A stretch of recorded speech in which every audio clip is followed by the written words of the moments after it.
மகா, கோகிலா ஒரு வீடியோவை பார்த்தேன். பெரிய போராட்டத்துக்கு அப்புறம் இப்பதான் அண்ணனை காப்பாத்தி வீட்டுக்கு கூட்டிட்டு வந்த. அதுக்குள்ள இன்னொரு பிரச்சனையா? உன்னை சுத்தி என்னதாண்டி நடக்குது? எனக்கு தெரியல விஜய்.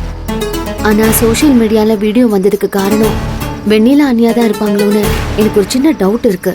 என்னடி சொல்ற?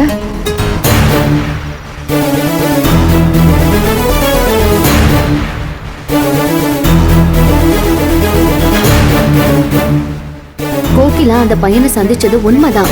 ஆனா வெண்ணிலா அண்ணி வேகமா வந்து வீடியோவை காட்டி பேசினது, இப்ப நான் மொட்டை மாடியில இருக்கேன், இங்க வந்து பேசினது, இதெல்லாம் வச்சு பார்க்கும்போது வீடியோ வெளியானதுக்கு ஒருவேளை அண்ணிதான் காரணமா இருப்பாங்களோன்னு எனக்கு தோணுது.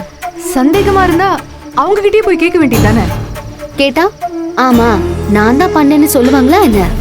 அதெல்லாம் ஒத்துக்கவே மாட்டாங்க. ஆனா இத செஞ்சது யாருன்னு நம்ம கண்டுபிடிச்சு ஆகணும் விஜய். மகா, பிரவுசிங் சென்டர்ல எனக்கு ஒரு ஃப்ரெண்ட் இருக்கா. அவ இந்த மாதிரி விஷயங்களெல்லாம் ட்ரேஸ் பண்ணுவேன்னு ஒரு தடவை என்கிட்ட சொல்லியிருக்கா. இந்த மாதிரி விஷயங்கள்ல போலீஸ்க்கே ஹெல்ப் பண்ணியிருக்கிறதா நான் கேள்விப்பட்டிருக்கேன்.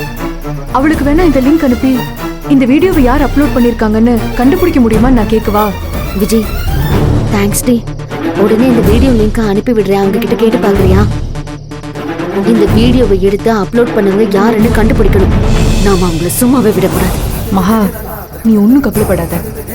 கோகிலாவை இவ்வளவு அசிங்கப்படுத்தினவங்கள நம்ம சும்மாவே விடக்கூடாது. நான் என் ஃப்ரெண்டு கிட்ட பேசிட்டு மறுபடியும் உனக்கு நான் கால் பண்றேன். என்ன? சரி விஜய்.